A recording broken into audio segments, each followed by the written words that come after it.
In this video, we will explore one of the elements of SAS.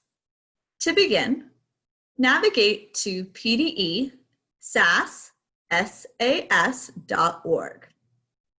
Once you get to the PDE SAS website, it's important that you log in. If you haven't done so already, feel free to view the video on how to log into SAS. Once you are logged in, you will notice your name listed with SAS tools in the upper right-hand corner. This is extremely helpful if you find something on SAS that you would like to save to your ePortfolio or under your assessment or lessons. To begin, go to the first element of SAS, which is listed Standards. Click on the word Standards, and you can view it either way, either as a drop-down or through the pictures. To get started, I like to start with the vertical viewer. The vertical viewer is a way for you to take a look at standards and see how it progresses from grade level to grade level.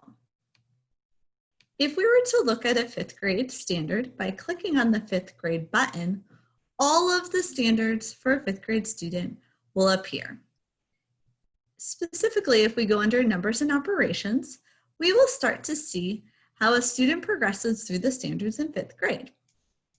Going down to number and operations and base 10, you can see that that standard, if we're looking at the one right here, that's C, C.2.1.5.B.1, you can see right there that 5th grade standard. There are concepts that they need to understand in 4th grade in order to fully understand the 5th grade standard. Also, the standard goes back to 3rd grade, to 2nd grade, to 1st grade, and all the way you can see to kindergarten.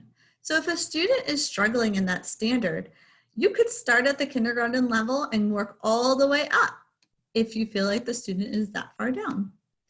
As you can see, once you get to that standard in 5th grade, they need to be able to master that standard by the time they get to 6th grade. If you click in that standard, you will see the standard area, which is under numbers and operation. You will see the eligible content. There's 5 total. You will also see the anchor description listed. So we have the assessment anchor, understanding the place value system. The anchor description demonstrate understanding of place value of whole numbers and decimals and compare quantities or magnitudes of numbers. You'll see the eligible content.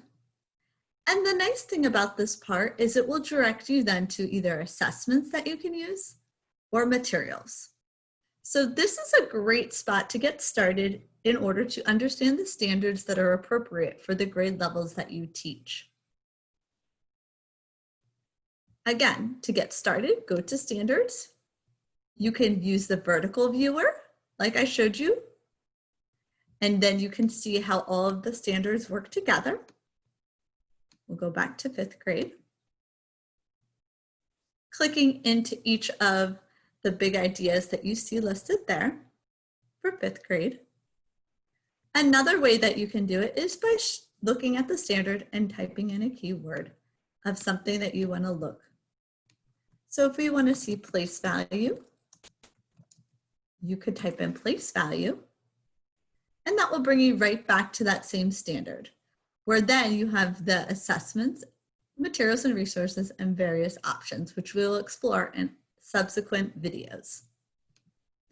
Please make sure that you take some time to explore the standards that you are responsible for teaching and to understand what students need to know and be able to do. The SAS portal is an extremely valuable resource to you so that you can make sure that our students are not only getting access to the standards, but they are seeing all of the eligible content that is listed under each of the standards.